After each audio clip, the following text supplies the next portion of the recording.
Jai Gurudev children. In the last video, we were discussing about for loop.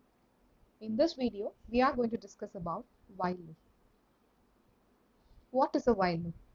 A while loop executes one or more statements while the given condition remains true.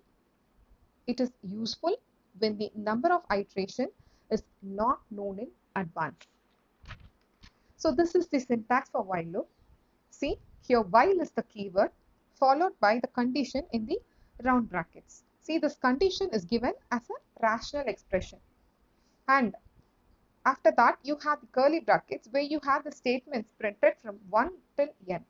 So the statements are executed only if the given condition is true.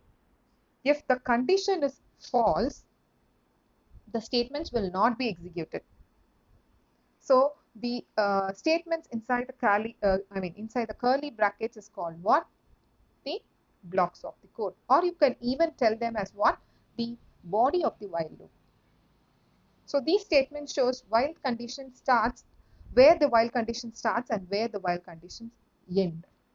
So this curly brackets marks the start and end of the while loop. So this is about the syntax of while loop. Now we are going to discuss about the flowchart. This flowchart clearly tells us about how does a while loop work. First of all, the condition will be evaluated. See the flowchart. First, the condition is evaluated. If it is true, the control enters into the body of the loop and executes all the statements in it.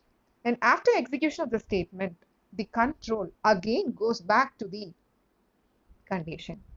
So this process continues as long as the condition remains true.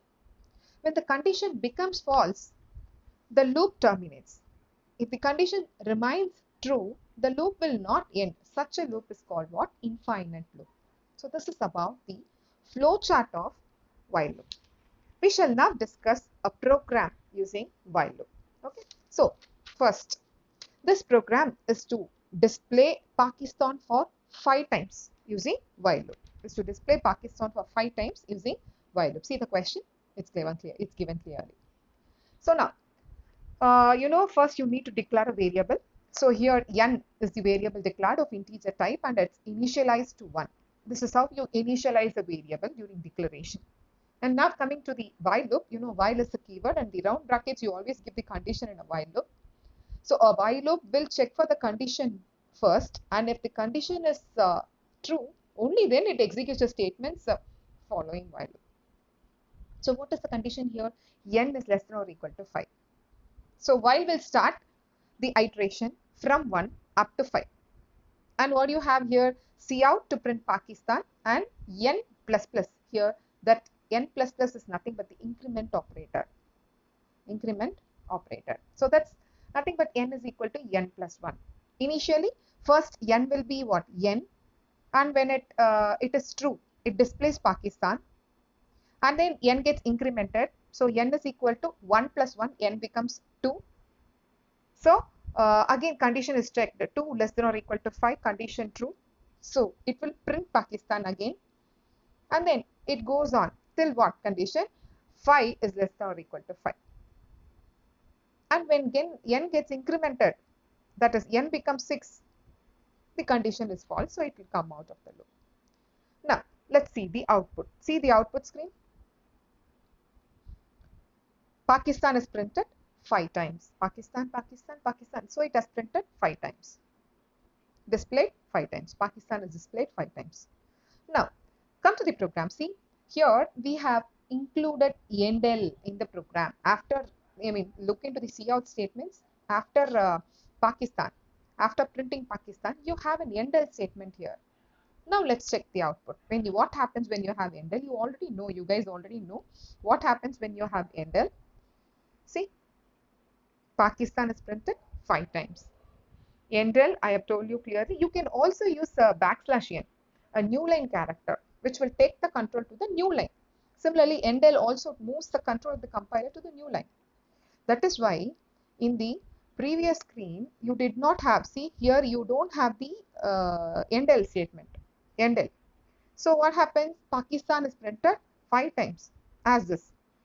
But when you have endl, see the output, you can also have a new line character.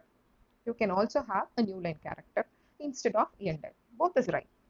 Now, the next program. This program is to display the counting from 1 to 10. Counting from 1 to 10 using while loop. The same example that we saw in for loop.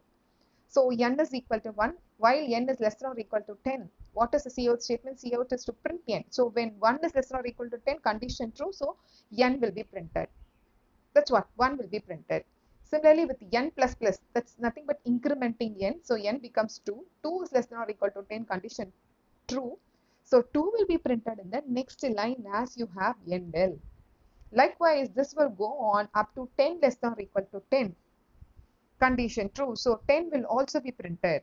And then you have n value incremented. So n becomes 11. And 11 less than or equal to 10, condition false. So the control will come out of the loop. See the output. So this is how the while loop executes. Now, again, I'm showing you the example with no endl. Here you had endl and see you don't have endl here, the same program. And when you run, see the output, it is 1, 2, 3, 4, 5, 6, 7, 8, 9, 10 printed in the same line as you don't have endl or new line characters. Okay, so this is all about while loop. So in the next video, we shall discuss about do while loop. Thank you, children.